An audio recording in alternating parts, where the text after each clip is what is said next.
Le but de cette vidéo Lelo Life est de vous présenter quelques trucs extrêmement simples que vous pouvez intégrer à votre domicile afin d'offrir, en peu de temps, un environnement pratique aux enfants qui s'inscrit dans une approche éducative Montessori à la maison.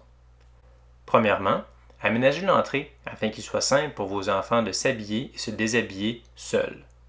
Quelques exemples seraient des crochets pour les manteaux à leur hauteur, des casiers pour les tucs et les gants, ainsi qu'un espace dédié à leurs souliers. Ensuite, plutôt que de référer à un espace de jeu, songez plutôt à un espace découverte. Cet espace est le quartier général du développement des aptitudes. Il est structuré et toujours bien rangé. Il est aussi accessible en tout temps.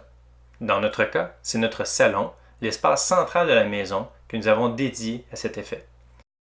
Quelques trucs qui en font un succès seraient par exemple une grande table de travail sur laquelle les enfants peuvent s'étaler lorsqu'ils travaillent, un espace dédié à exposer les œuvres qu'ils ont créées, un espace organisé comportant le matériel nécessaire aux arts, des tapis de jeu roulés prêts à être déployés, plusieurs cases avec des jeux sélectionnés par rapport à leur niveau de développement, que l'on pourrait aussi appeler des outils de développement d'aptitude, ainsi que le nécessaire pour écouter de la musique, incluant un système de son et des disques toujours disponibles.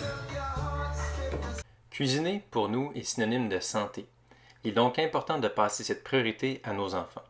Pour ce faire, il faut un minimum d'aménagement dans la cuisine afin que les enfants aient du plaisir à y passer du temps avec nous, sans toutefois qu'ils soient exposés à des outils dangereux. Nous avons donc réorganisé les tiroirs afin de leur donner accès au maximum d'items possibles. Seul le tiroir du haut est hors limite car il comporte les couteaux. Les tabourets et une tour d'observation sont accessibles en tout temps. Des crochets à leur hauteur sont installés pour leur tablier. Finalement, dans le garde-manger, l'étagère du bas comporte des items pour le goûter et les déjeuners afin qu'ils puissent se servir et nous aider. La chambre à coucher de nos enfants est certainement un endroit qui suscite la curiosité de notre entourage. Nous avons éliminé la bibliothèque à livres que nous avions afin de remplacer par un simple présentoir à livres. Les livres proviennent de la bibliothèque municipale, ce qui nous y assure des visites régulières. Les vêtements sont rangés dans une commode que nous avons sélectionnée en fonction de la hauteur afin que les enfants puissent accéder à tous les tiroirs. Un miroir est installé à leur hauteur afin qu'ils s'observent régulièrement. Finalement, l'item qui semble intriguer le plus de gens est le lit. Nous avons opté pour un matelas au sol plutôt qu'un berceau ou un lit avec des barrières. Ce matelas est dans un coin et offre une vue complète sur la chambre. Cette façon de faire s'est avérée un succès dès la première nuit. La salle de bain est un espace simple à aménager. Des crochets sont installés à la hauteur des enfants pour leurs serviettes. Le tiroir accessible comporte tout le nécessaire pour les enfants. Et évidemment, une marche est disponible pour accéder au lavabo. Puisque nous passons du temps dehors quotidiennement, beau temps, mauvais temps, nous avons tenté d'offrir aux enfants une adaptation des tâches que nous effectuons à l'extérieur régulièrement. Nous avons un potager. Nous avons donc entrepris d'organiser des bacs à la hauteur des enfants afin qu'ils gèrent leur propre potager aussi. Comme nous séchons nos vêtements sur une corde à linge, nous avons également aménagé une corde à linge pour les enfants. Dans ce cas, fait cocasse, c'est carrément notre fille qui nous l'a revendiqué, car nous n'y avions pas pensé.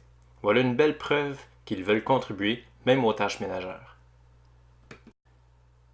Finalement, même s'il est encore en développement, nous avons dédié une partie de notre sous-sol à un espace motricité.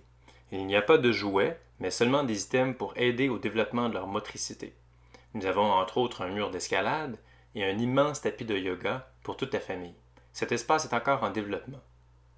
Voilà, c'était notre vidéo sur les quelques aménagements que nous avons apportés à notre domicile pour aider à nous adapter à l'approche éducative Montessori. J'espère que vous y avez trouvé quelques idées et n'hésitez pas à vous abonner à notre site lelolife.com. Notre objectif est d'offrir des ressources et des formations pour intégrer l'approche Montessori à la maison.